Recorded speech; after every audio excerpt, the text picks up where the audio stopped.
Vortex, I just thought of something so wise. This happens every 7 minutes. Sometimes every 13 minutes. I was thinking of the terms idolize and idealize. And both start with the letter I. Sorry, I. This pinky is stronger than this pinky. I don't know what's wrong with this pinky. This pinky is lazy today. But yeah, so I don't think that I've ever been guilty of idolizing people, mainly because I know that there's only one God. But I know for a fact that I have definitely idealized people. I'll try to switch lanes here.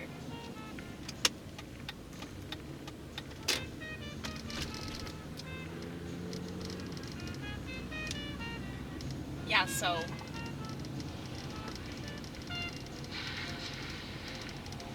one of the main symptoms of borderline personality is this idealization devaluing.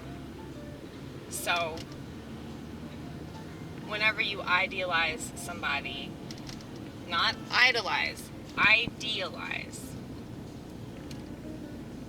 you hold them in very high regard, you put them on a pedestal. Now, I'm sure that a lot of people that idealize also idolize, but I think that there's a major difference.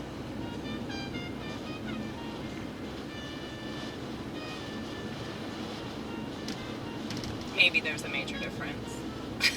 I'm already backpedaling. Can you tell? I'm like, are you sure, Amy? Are you sure?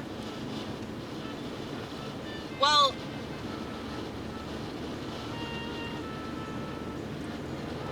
people that idealize others basically treat those people like gods, you know? They can do no wrong. But they're the ones that elevated them to that. They're the ones that insist that they belong all the way up there. Get off my ass, motherfucker! Get off my ass! Get off my ass!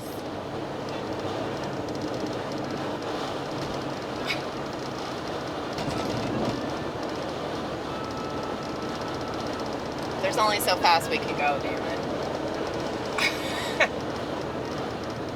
I'm gonna switch lanes here in a second because he's pissing me off. No, wait, he already did.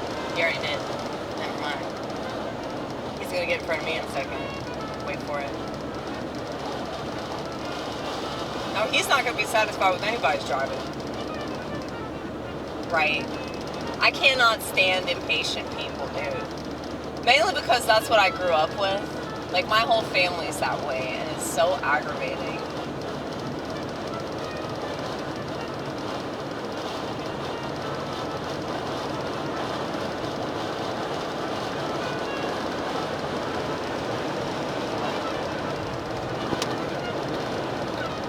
Anyway,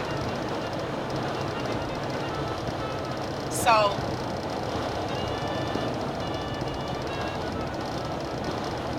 basically, when you idealize somebody, so okay, I think I just figured out the difference. When you idolize somebody, you treat them like a god. But when you idealize somebody, you play God, and you hoist them up on that pedestal because you think that your opinion of them is all that matters, okay? And a lot of the time you see this with, you know, parents that they think a certain way of their kid and then their kid disappoints them.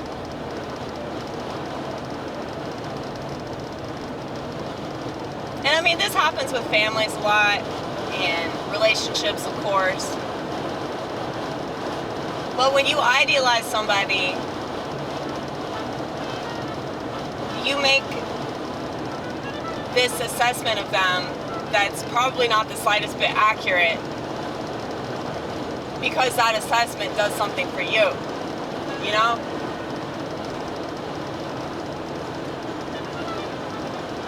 And whenever that person falls short, as you know, they're destined to do, because there's no way that they could possibly live up to your expectations of them, okay? Whenever they fall short, you're going to devalue them.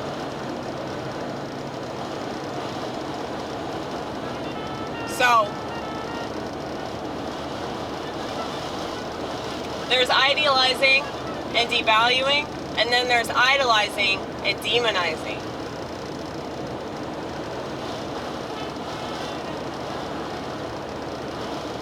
So one of the main reasons why, like, borderlines and narcissists will devalue somebody or demonize them, and they try to ruin their reputation, is because they can't control that person. They wanted to. They thought certain things about them that obviously weren't true, and instead of just admitting that they were wrong, which none of them will ever do, instead of just admitting that they're wrong and that they made a mistake and they probably shouldn't have thought so highly of them, they devalue them because they don't want to take ownership for the fact that it was them. It was them that did this. And I was thinking about that in relation to the jab, the stabby, the guinea pig juice. And I was like thinking about how there are a lot of people that know that they fucked up, but they can't just admit that they fucked up. You know? Just admit that you made a mistake, bro. Just admit that.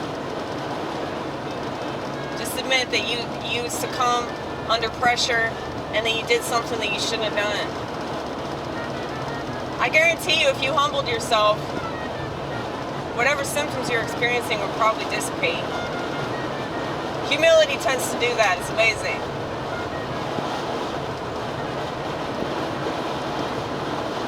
But, you know, most people would rather just keep being lied to. You know, they'd rather uphold the lie than admit that they were foolish enough to believe it.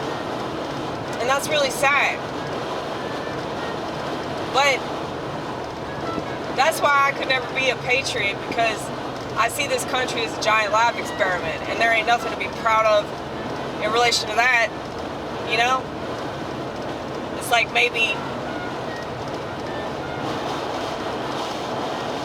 if the citizens of this country weren't so chill about that, you know? It's like, if they were actually passionate, and if they cared about their children, they would burn down every fucking school that taught gender or racial ideology, okay? There would be so many vigilantes if they actually cared for their kids. But they're boring. Most of these people are boring people. And the reason why they're so addicted to television and superhero movies, comic books, D&D, video games, porn, social media, all this stuff allows them to just live in this little fantasy where they can pretend that there's something they're not. And it's just, I mean, I'm not saying America's the only country, but it's like, how much of our society is just exploiting the fact that we don't know who the fuck we are?